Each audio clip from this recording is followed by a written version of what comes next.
Speciality auto ಡ್ರೈವರ್ನ ಇಟ್ಕೊಂಡು ಏನು speciality ಅಂತ ಇದ್ವಿ ಗೊತ್ತಿಲ್ಲ. ಇದು ಎಷ್ಟು ಒಳ್ಳೆಯದು ಎಷ್ಟು ಸರಿ ತಪ್ಪು ಅನ್ನೋದನ್ನು ಯಾವುದನ್ನು ನಿರ್ಧಾರ ಮಾಡದೆ ನಾವು ಒಂದು ತೀರ್ಮಾನಕ್ಕೆ ಬಂದಿದ್ದೀವಿ.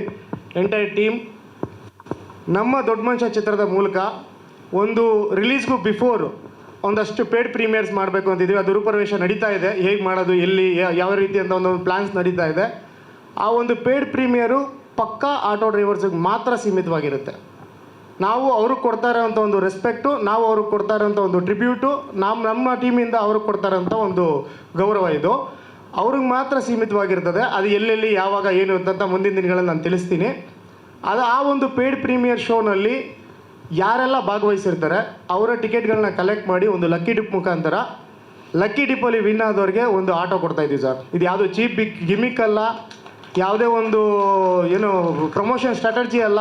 ಆಟೋ ಡ್ರೈವರು ಆಟೋ ಅಂತ ಅಂದ್ಬಿಟ್ಟು ಯೂಸ್ ಮಾಡ್ಕೊಂಡಿರೋದಕ್ಕೆ, ಹಾಗೆ ಕಾಕಿ ಬಟ್ಟೆ ನಾನು ಹಾಕಿರೋದಕ್ಕೆ ಅದರ ಕಷ್ಟ ಸುಖ ಏನು ಅಂತ ನನಗೆ ಅರ್ಥ ಆಗಿರೋದಕ್ಕೆ ಯಾರೋ ಒಬ್ಬ ವ್ಯಕ್ತಿ ದಿನಗೂಲಿಗೋಸ್ಕರನೋ ಅಥವಾ ಒಂದು ಏನೋ ಬಾಡಿಗೆ ತೊಗೊಂಡು ಆಟೋ ಓಡಿಸ್ತಾ ಇರ್ತಾರಲ್ಲ ಅಂಥವ್ರಿಗೆ ಯಾರಿಗೋ ಸಿಕ್ಕಿ ಅವ್ರ ಜೀವನಕ್ಕೆ ಏನಾರು ಒಂದು ದಾರಿ ಆಗಲಿ ಅಂತ ನಮಗೇನಾದ್ರು ಭಗವಂತ ಶಕ್ತಿ ಕೊಟ್ಟಿರೋದ್ರಲ್ಲಿ ನಾವು ಒಂಚೂರು ಮಾಡ್ತಾಯಿದ್ದೀವಿ ಸರ್. ದಯವಿಟ್ಟು ಇದನ್ನು ಯಾವುದನ್ನು ತಪ್ಪಾಗಿ ತಿಳ್ಕೊಬೇಡಿ, ಚೀಪ್ ಗಿಮಿಕ್ ಅಂತ ಅಂದ್ಕೊಬೇಡಿ. ಯಾವುದೇ ರೀತಿಯಾದಂಥ ಒಂದು ಸ್ಟ್ರಾಟರ್ಜಿ ಅಲ್ಲ ಇದು. ಮನಸ್ಫೂರ್ತಿಯಾಗಿ ಒಬ್ರಿಗೆ ಒಳ್ಳೇದಾಗಲಿ ಅಂತಂದ್ಬಿಟ್ಟು ಮಾಡ್ತಾ ಇರೋದು. ಇದಕ್ಕೆ ಎಂಟೈರ್ ಟೀಮ್ ಸಪೋರ್ಟ್ ಇದೆ ಸರ್. ಈ ಒಂದು ವಿಚಾರನ ಆದಷ್ಟು ಬೇಗ ಹೇಗೆ ಮಾಡ್ತೀವಿ, ಎಲ್ಲೆಲ್ಲಿ ಮಾಡ್ತೀವಿ ಅನ್ನೋದನ್ನು ಕ್ಲಿಯರಾಗಿ ತಿಳಿಸ್ತೀವಿ ಸರ್. ಇನ್ನಷ್ಟು ಹೆಚ್ಚಿನ ಮಾಹಿತಿಗಾಗಿ ಸಪ್ತರ್ಷಿ ಟಿವಿ ಕನ್ನಡ ಯೂಟ್ಯೂಬ್ ಚಾನೆಲ್ ಅನ್ನು ಸಬ್ಸ್ಕ್ರೈಬ್ ಮಾಡಿಕೊಳ್ಳಿ.